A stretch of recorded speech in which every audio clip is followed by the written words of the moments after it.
Good morning, children. Our topic for this video is a prose from our textbook.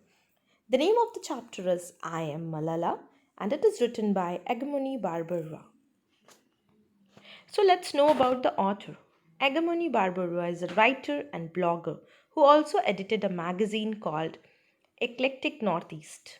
She regularly writes about gender and social issues, both in the Assam Tribune and online. She won the Jury Appreciation Certificate at the Ladli Media and Advertising Award for Gender Sensitivity 2017 for her blog on the Adivasi tea tribe of Assam. I Am Malala is a memoir of by Malala Yousafzai about Malala's upbringing in Pakistan and survival of an assassination attempt by the Taliban. Malala grew up in a Pashtun family in Pakistan, Swat Valley, where her father ran a school and fought for education for girls. After the Taliban took control over the valley, Malala starred in a documentary about life under Taliban rule and was awarded the National Peace Prize. At 15, she was shot by a Taliban gunman but survived. Malala and her family now live in Birmingham, England. Malala was nominated for the Nobel Peace Prize. So let's know about the story. Malala was born in 1997 to a Pashtun family in Swat Valley, Pakistan. She grew up in and around school as her father's lifelong dream had been to found a school. Thus, Malala valued education from an extremely young age. Two brothers followed her. One, Kushal, is 2 years younger than she is, and the other, Atal, is 7 years younger than she is. Life in Mingora, Swat's largest city, was easy for the first part of Malala's childhood. The family had little money at first, but as her father's school began to do well, they were better off. In school, Malala was always the top of the class, contested only by her best friend Muniba and her rival Malikai Noor. Pakistan began to change after the 9/11 attacks happened.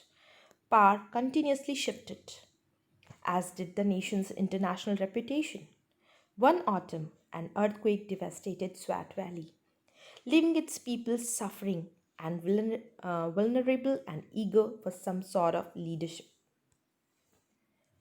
Now, when Malala was 10 years old, the Taliban, an Islamic fundamentalist group seeking to implement its brutal version of Sharia laws in the region, came to Swat Valley.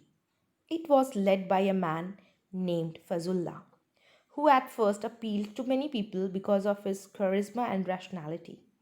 The Taliban began to implement many strict rules like CDs, DVDs, and TVs were not allowed in the home. Women must remain in parda, and girls could not be educated. For Malala, this last rule was unacceptable.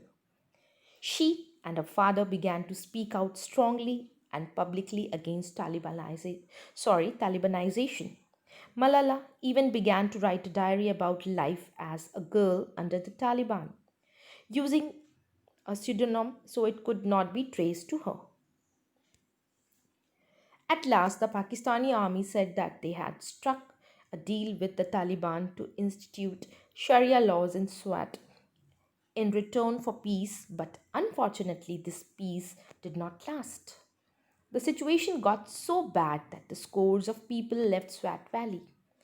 Fleeing the Taliban, Malala's family tried to stay for as long as they could, but eventually they left as well.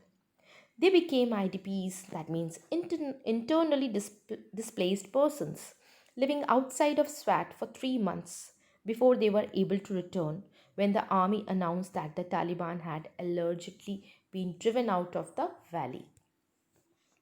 Once she returned to Swat, Malala began to gain more national and international fame for being an advocate for girls' education. Similarly, her father continued to speak out loudly.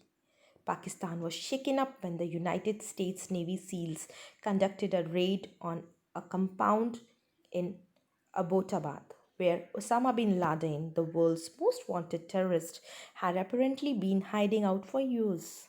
Meanwhile, Signs showed that the Taliban had never really left Swat Valley, and Malala's father continued to fear that he would be targeted. Then one day, when Malala was on the bus home from school, a strange man pulled the bus over, asked for Malala by name, and shot her in the face.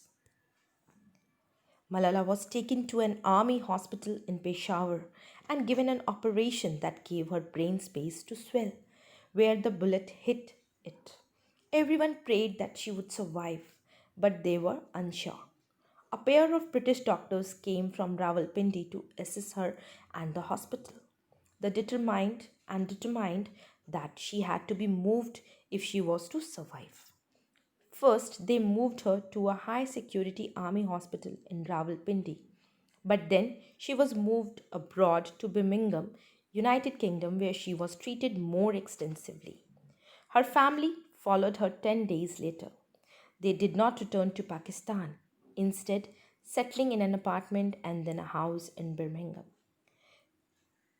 In the aftermath of her shooting, Malala became an international sensation, using her newfound fame to speak out on a large stage for girls' education. I hope you liked the video and you have got a lot of knowledge about Malala Yousafzai. Thank you, students, for watching the video.